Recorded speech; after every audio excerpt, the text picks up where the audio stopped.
Carlos Álvarez empiece a explicarles a ustedes de qué va. Buenas tardes, bienvenidas y bienvenidos todos, muchas gracias por su presencia. Y primero voy a hacer una explicación puramente técnica, porque ya me han dicho algunas personas que no me abren el archivo, no me abre el archivo, no he podido bajármelo. O mejor dicho, sí me lo he podido bajar, pero no lo puedo abrir. Bien, un libro electrónico necesita, en este caso, como ven, en la página web hay tres formatos del libro. Un formato para Kindle, que es el lector, el libro electrónico, el lector electrónico, y el reader, más claro, el lector electrónico que utiliza Amazon, y de momento como libro, como lector electrónico, es casi el mayoritario. Por eso hemos hecho un formato para Kindle. Después está el formato EPUB tradicional, que es para cualquier tipo de lector electrónico, cualquiera lo lee. Y después hemos hecho uno un poco más complejo. Un poco más complejo en el sentido de que incorpora, porque este está hecho para tablet, sea iPad o cualquier tipo de tablet, o para ordenadores. Para ordenadores, ¿por qué? Porque incorpora, pesa mucho más, si se dan cuenta, este pesa 623K, este pesa 633 y este pesa 15 megas, 16 megas, perdón, 5. ¿Por qué? Porque tiene incorporados una copia digital de la crónica lacunense. Entonces por eso es tan pesado y por eso donde mejor se ve. No quiere decir que no se pueda ver en un lector electrónico normal. Se puede ver, pero no tiene sentido ver los originales en blanco y negro y con una calidad pues muy pobre como es la que dan los e-reader.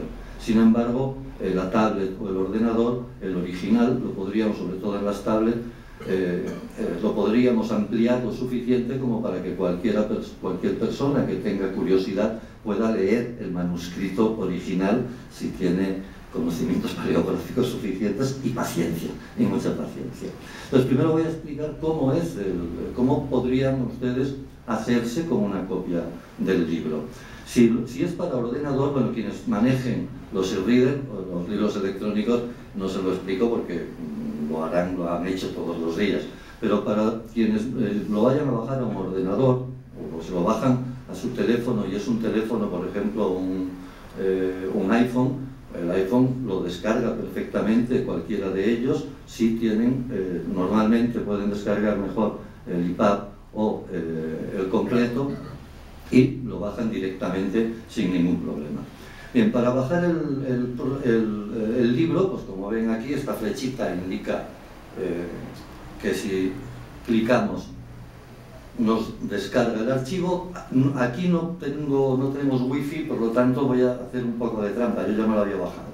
Pero si clicamos aquí, nos saldría aquí abajo ¿qué hago con este archivo? Guardarlo o guardarlo como, ustedes le dicen guardar, donde prefieran, donde normalmente en descargas o en, ¿cómo se llama?, o en el escritorio, donde prefieran. Yo me lo he descargado en el escritorio. Y lo tengo aquí. Crónicas de la conquista de Canarias para tablet. Bien, pero para poder abrir este archivo tengo que tener este programa, que se llama Calibre.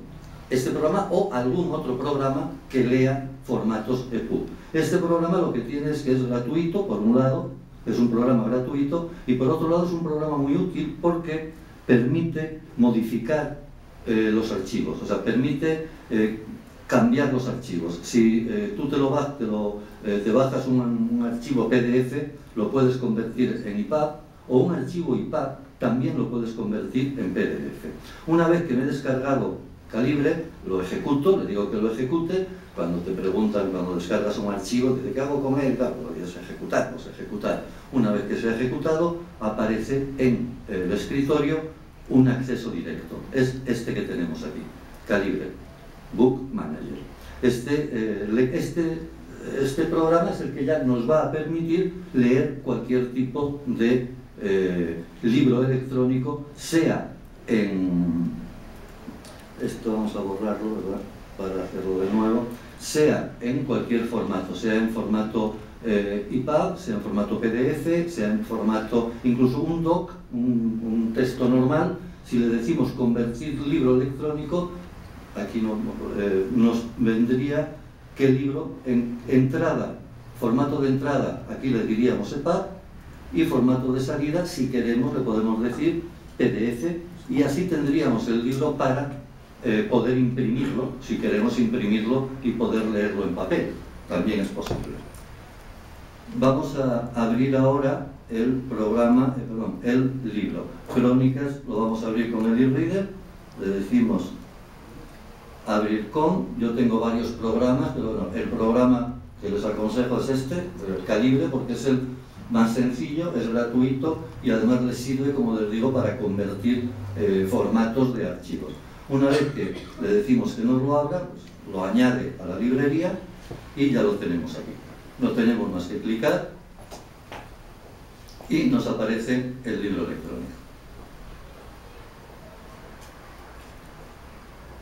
Ya tenemos aquí el libro. En cualquiera de estos programas verán que tienen distintas opciones. Podemos ir navegando, vamos leyendo página a página.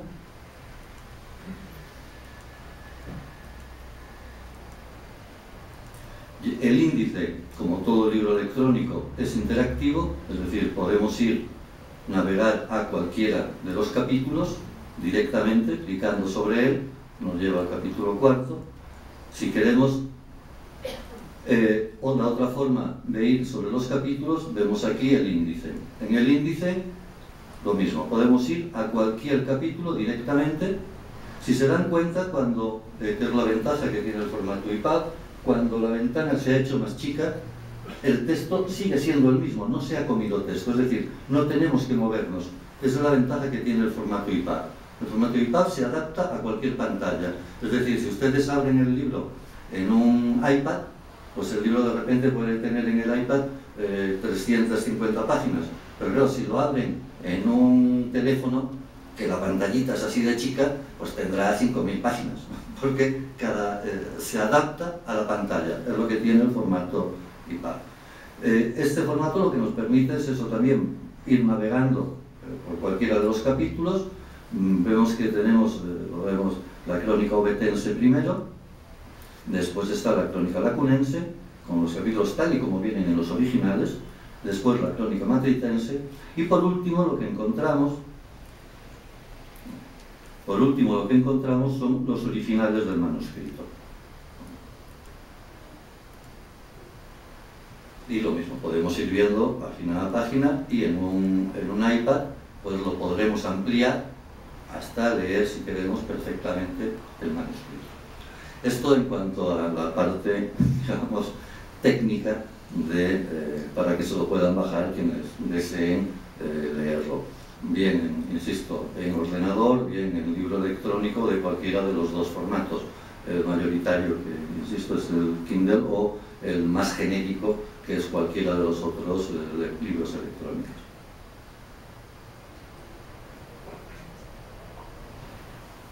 Esto en cuanto a la parte técnica.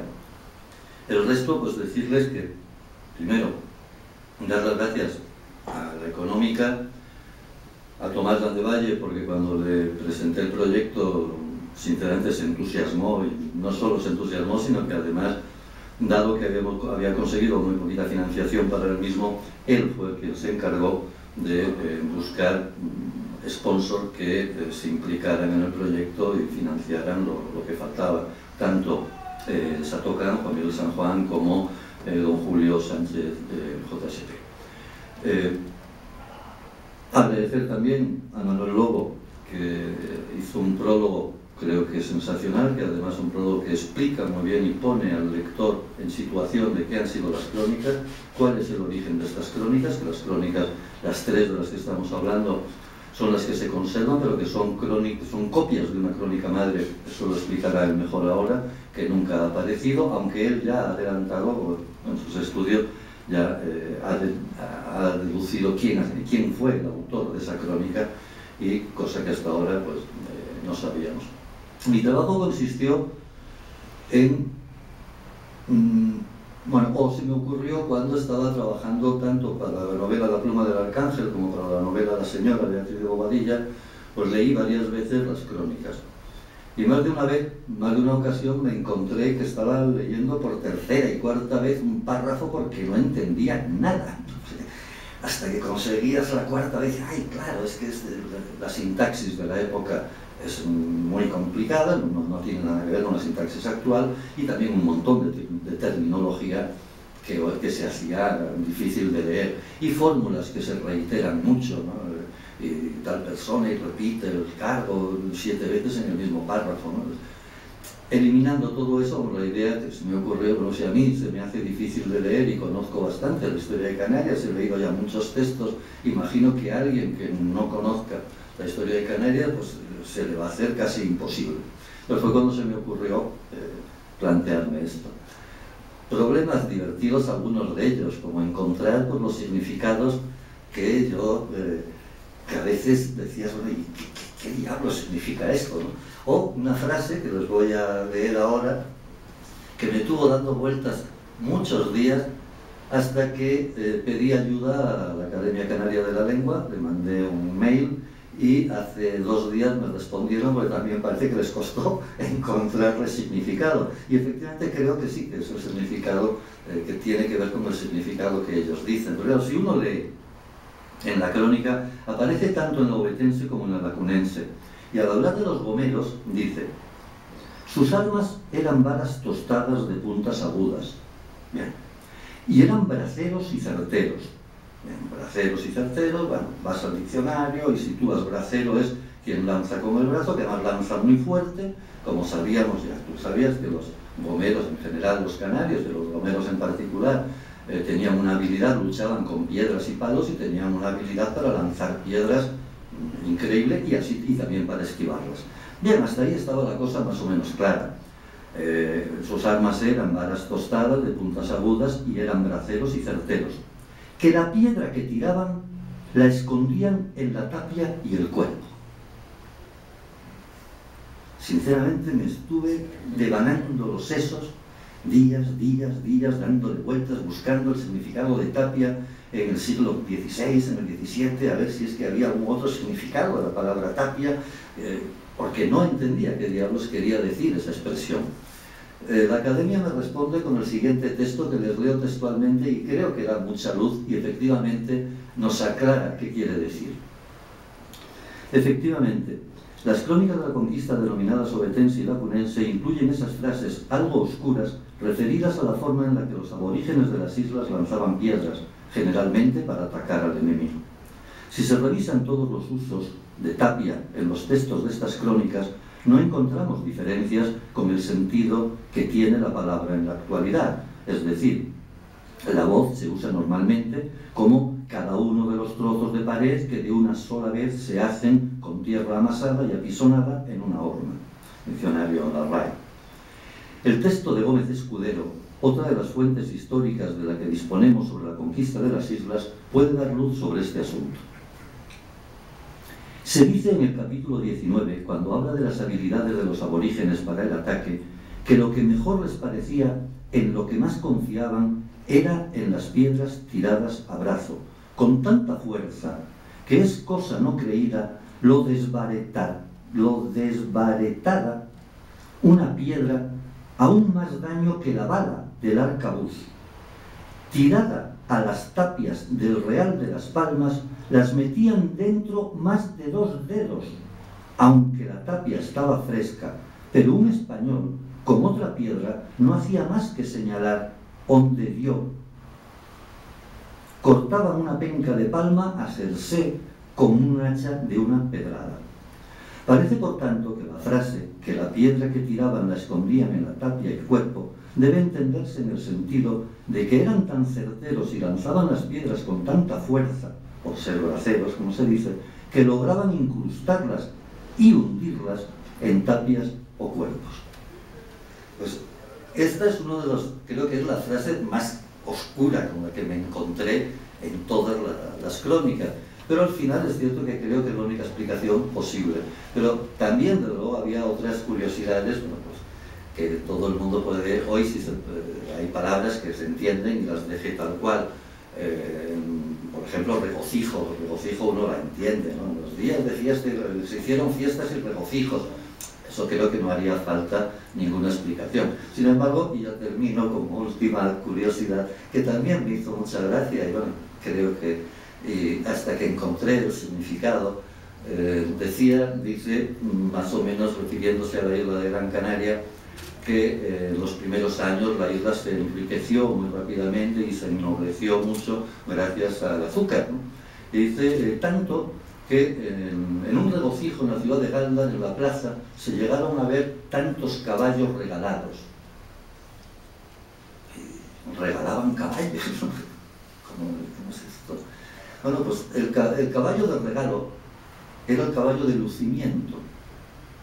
Claro, en aquella época había distintos tipos de caballos: el caballo para la guerra, el caballo para el trabajo, el caballo para la carga y el caballo de domingo. Entonces esto era como el Maserati. No sacaba ni el tractor ni el 4x4, no, el domingo se sacaba el Maserati, ¿no? Entonces, son estas curiosidades que he preferido muchas veces dejar el texto tal cual y añadirle simplemente una nota al pie para que el lector lo interprete sin necesidad de modificar el texto original. Lo que he tratado de hacer es ser lo más fiel posible al contenido de las crónicas, tratar de modificar lo menos posible el lenguaje, pero sí hacerlo asequible al lector actual. Muchas gracias.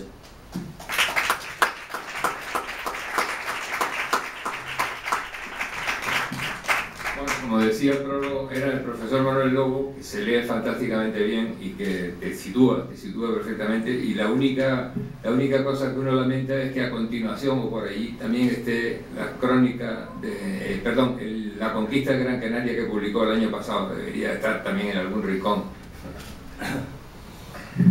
Bien, buenas tardes, muchas gracias a todos por su presencia. Bueno, yo creo que estamos de enhorabuena por la presentación de uno de los textos de nuestra historia. Una de las dificultades muchas veces que se tiene con respecto al conocimiento de la historia de Canarias es que los textos pues muchas veces no están al alcance de las personas a las cuales queremos cultivar con su lectura, tanto sean jóvenes como adultos, y la dificultad entraña en que muchas veces estos textos están escritos pues en castellano antiguo, ¿no? Por lo cual, incluso para los que estamos un poco más avesados en las lecturas, tal como decía Carlos, pues tenemos una dificultad para poder leer los textos, y tenemos que leer y releer para poder entender muchas veces el significado de lo que realmente quiere decir el autor. Por lo tanto, hay que darle las gracias a Carlos Álvarez por esta relectura, por esta puesta a punto de unos textos que son del siglo XVI y del siglo XVII y que se ponen en el lenguaje más coloquial actual.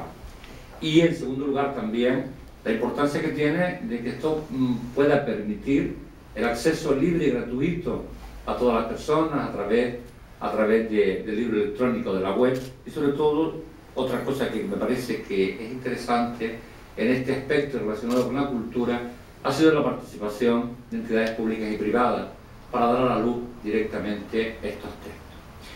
Bien, con respecto a las propias crónicas en sí, lo primero que tenemos que decir es que las crónicas se escriben porque las hace un cronista. Los cronistas eran aquellos personajes que durante la Edad Media y parte del mundo moderno acompañaban a los reyes a lo largo de sus periplos, teniendo en cuenta que, por ejemplo, en las cortes castellanas y en el caso aragonés, la corte era itinerante, es decir, no había un lugar fijo, determinado lugar fijo. Se establece por Felipe II cuando establece Madrid como capital directamente del reino. Estuvo dudando entre Madrid y Lisboa luego cuando accede a la corona portuguesa, y es el momento, digamos, en que los cronistas casi desaparecen, aunque todavía Felipe II sigue teniendo cronistas. Pero lo cierto es que estos personajes acompañaban a los reyes a lo largo de su periplo. Está la crónica del reino de Granada, es una serie de crónicas, o la crónica del reino de Murcia, la crónica de Juan II, la crónica de Enrique IV, la crónica de los reyes católicos, de las cuales hay varios. Pues bien, igualmente que los reyes tenían cronistas, de la misma manera, en aquellas empresas importantes de la corona también había un cronista. Tanto en el caso, por ejemplo, de Canarias, como luego sucedió en América, por ejemplo, con Bernard Díaz del Castillo, cuando escribe la crónica de la conquista de Nueva España, es decir, la crónica de México.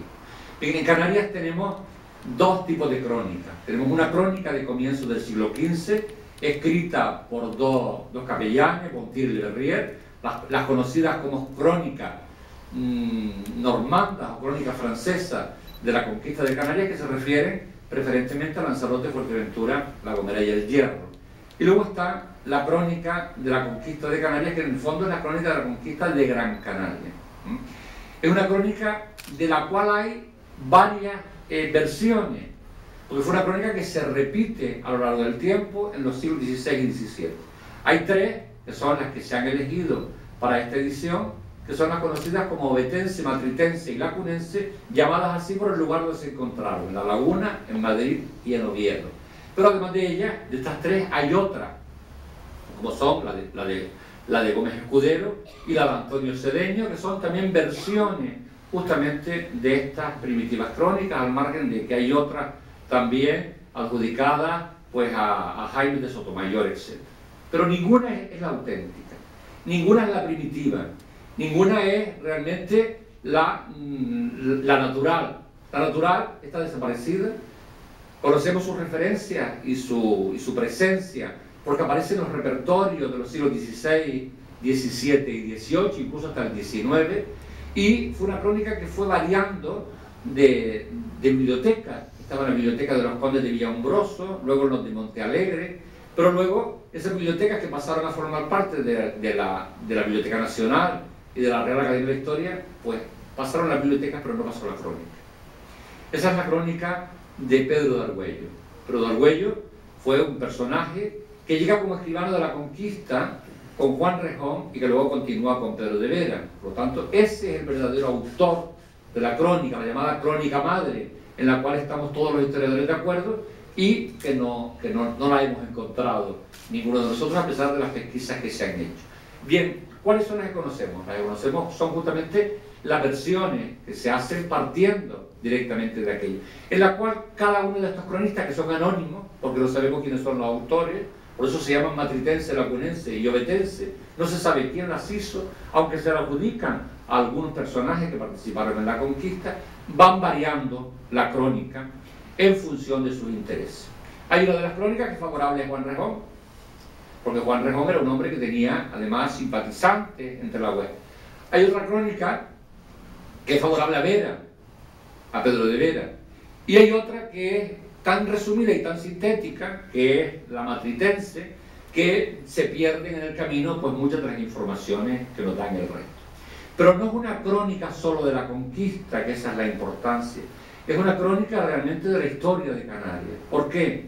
Porque en esas crónicas se habla de la conquista de Gran Canaria, por supuesto, que es el hecho de armas más importante, es la guerra de Canarias, tal como se conoce, pero también habla de la conquista de las otras islas, y habla de la llegada de Betancourt a Canarias, y habla de los sucesos que acontecen en la isla de Gran Canaria a lo largo del siglo XV, pero sobre todo, al margen de que es una crónica histórica, también se convierte en una fuente etnográfica importantísima, porque habla de la población prehispánica, es decir, habla de los aborígenes, habla de sus costumbres, de su cultura, de sus ritos, de su religión, de su pintura, de sus actividades económicas. Por lo tanto, tiene también todo ese valor, de tal manera que los arqueólogos utilizan muchísimo estas crónicas para contrastar los restos arqueológicos que se hallan en los yacimientos con las noticias que dan esta fuente. Y luego también habla de lo que sucede después. No solamente habla del hecho de armas, sino de lo que sucede después. Cada uno según sus intereses, de tal manera que en una de las crónicas encontramos los obispos que gobiernan Canarias a lo largo del XVI, los gobernadores, y otra, pues, a obispos que llegan hasta el XVII. Con lo cual, eso es lo que nos da pie a decir que dos de ellas fueron escritas en el siglo XVI y una en el siglo XVII. Cada una además tiene una estructura diferente, una tiene 27 capítulos, otra tiene 22 y otra tiene 32. Resulta que la más resumida es la que más capítulos tiene, es decir, la que más sintetiza. Pero la importancia y la oportunidad que nos da hoy, digamos, esta edición, es que podemos acceder de una manera fácil.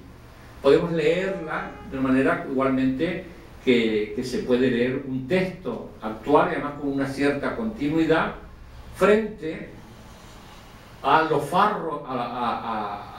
farragoso que resultan los textos originales para poderlos entender. Y esta, yo creo, esto es una oportunidad que se tiene para poder acercar no solamente la parte de la conquista de la isla de Gran Canaria, que digo que es la isla que más crónicas tiene, ni siquiera en el caso americano hay tantas crónicas para un espacio como puede ser, por ejemplo, la Nueva España, todo lo que es la parte de México y América Central, o la crónica de Perú. Ninguna, no hay tantas versiones como hay de la crónica de Gran Canaria. ¿Y por qué no hay? Porque se ocuparon también distintos autores, los propios cronistas de los Reyes Católicos dieron pie al conocimiento de lo que sucedía, porque la conquista de Gran Canaria es la primera conquista que hacen los reyes en el Atlántico para fundar en ultramar la primera ciudad, que es Las Palmas. De tal manera que tanto Alfonso de Palencia, como Diego de Valera, como el cura de los Palacios, todos esos que fueron cronistas de los Reyes Católicos y también de su hija Juana, pues relatan parte de estas crónicas. Por lo tanto, tienen una importancia decisiva, y esto lo que va a permitir indudablemente es que sea pues un capítulo de nuestra historia que pueda ser más conocido. Por lo tanto, hay que dar las gracias a los patrocinadores, hay que dar también las gracias a Carlos por el esfuerzo y por poder permitir este acceso a través de la red a todas las personas que quieran acercarse directamente a mí, y a la Real Sociedad Económica del País, a su director, por haber, digamos, agarrado este toro por los cuernos y permitir que esto hoy sea una realidad. Nada más, buenas noches, muchas gracias por su presencia. Muchas gracias. A lo mejor hay alguna pregunta que quieren hacer tanto al profesor como a Carlos Álvarez. Sí. Buenas tardes. Yo he leído las crónicas de Miguel Clavijo, o la historia de Canarias de Clavijo, pero en realidad tengo dos dudas como estudiante que he sido de historia sobre las crónicas de la conquista. La primera es la fundamental, la otra es más anecdótica. La primera es ¿qué hay de mito y de realidad en una tesis que están manteniendo algunos historiadores gran canarios en la actualidad? Y no recuerdo el nombre, pero sé que lo he leído, de que la conquista de Gran Canaria no fue tal conquista, sino una especie de foedus al estilo de los visigodos con los romanos, y que fue un pacto entre el último Guanarteme y la corona castellana, porque a mi juicio fue una conquista pura y simple de los más. Pero ahora parece que se mantiene la tesis de que no hubo tal conquista, de que hubo una guerra, pero que formalmente fue una incorporación voluntaria o medio forzada, pero una especie de pacto como el que tuvieron los romanos, por ejemplo, con los visigodos. La segunda es más anecdótica, pero me gustaría saberlo también, si me la pueden contestar. Es decir, la estancia de la Guayarmina, de la última Guayarmina en Córdoba, ¿fue una estancia más o menos voluntaria o fue en realidad una rehén de la corona castellana? Lo que quiero decirle es que lo que no podemos olvidar es que la conquista de Gran Canaria dura 5 años. Si, tal como decía Pepe Monaga, nuestras islas son unas cagadas de mosca en el mapa, es, digamos, un elemento descriptible de que la conquista de una isla dure 5 años, cuando el imperio de los aztecas se conquistó en meses y el del Perú en días. Por lo tanto, hay que hacer la comparación cuando allí eran miles y miles de pobladores frente a la población de aquí. Por lo cual aquí hubo una guerra, la guerra de Canarias, que dura desde 1478 hasta 1483.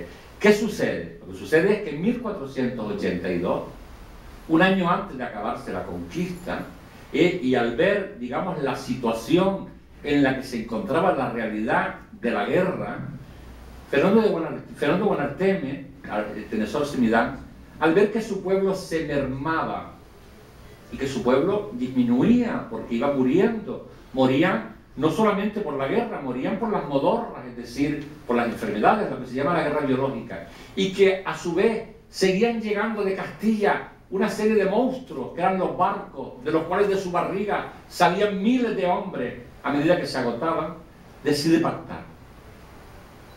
Son dos cosas que se dan. Decide pactar. Decide pactar para salvaguardar a una parte de su pueblo. Y hay un pacto, efectivamente, que es el que se celebra en Córdoba. Porque Fernando Guanarteme no estuvo en Calatayud, estuvo en Córdoba, en 1482. Y es el único pacto que existe donde es un pacto entre iguales. Y existen luego para las islas de Tenerife ni de La Palma, ni siquiera para los imperios americanos. En donde en ese pacto se establecen unas normas, que son las que luego Guanarteme reclamará.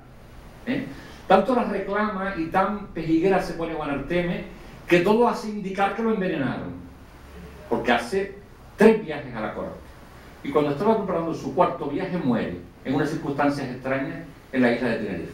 Por lo tanto, hay guerra, una guerra cruenta, una guerra que diezma a la población, y hay un pacto. Eso con respecto a los... Y con respecto a lo segundo, la rehén no es la última Guillermina, que se llama luego Catalina Hernández Guanarteme. La rehén es su madre, Abenchara, la mujer de Fernando Guanarteme, que la apresan por las playas de Guayedra o por la zona de Faneroque, de la zona norte, la apresan, la llevan presa a Castilla, a Córdoba, preñada, y allí da a luz a su hija, que se llama Catalina.